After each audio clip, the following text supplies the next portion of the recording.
So you're saying when you make fun of my weight and my beard, it's because you like me? Yeah. How about when you tease me about wearing flannel? I do that because you look ridiculous.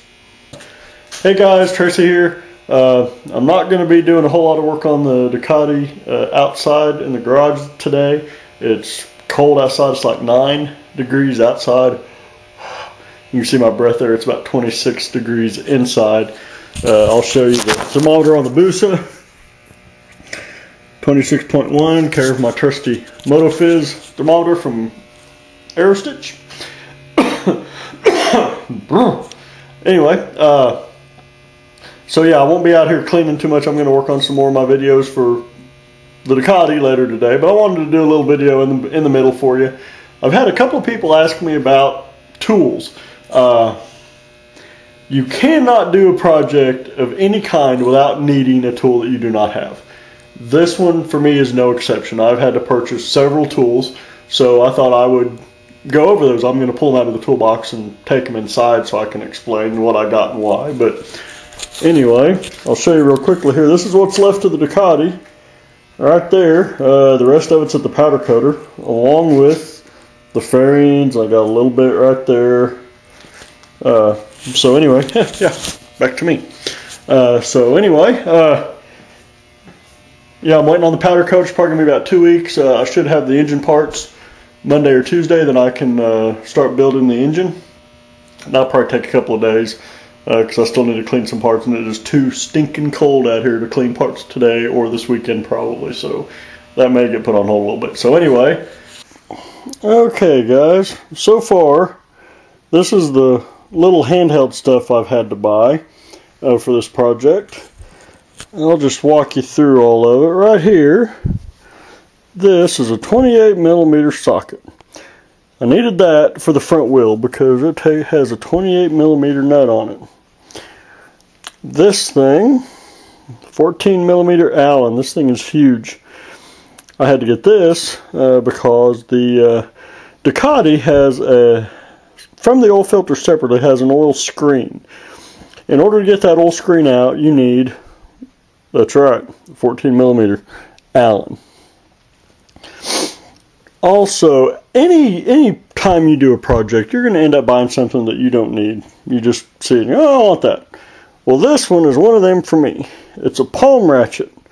Pretty cool little deal. You can set it with the wheel on the back there, which way you want to loosen or tighten, but you palm it like that. And it's good for tight places. This particular one is a 3/8 drive because that's what I use most of the time. So anyway, that's what that's for. My first set of specialized Ducati tools are right here. This one is a socket that has 4 pins on it. That is specifically for the steering stem nut. On the Ducati, it doesn't use a regular nut that you put a socket on. It's round and has holes in it for these pins. So obviously I had to have one of those because you're going to have to torque that thing down when I get ready to put it back together. So yeah, got that. Right here, this is a double-sided socket, which is actually kind of cool. This side is 41mm. That side is 46mm. I need this for the rear. The rear wheel, the nut that holds the actual wheel on is 46. On the other side, the 41. That is the size of the nut that holds on the rear sprocket and carrier assembly. So, had to have those. Also, this thing is just really the coolest little deal. It's an oil filter wrench, but it's an actual wrench. And I really like that. The reason I needed that was the way the Ducati is made. The filter sits tucked up inside the case quite a ways. You can't really get a conventional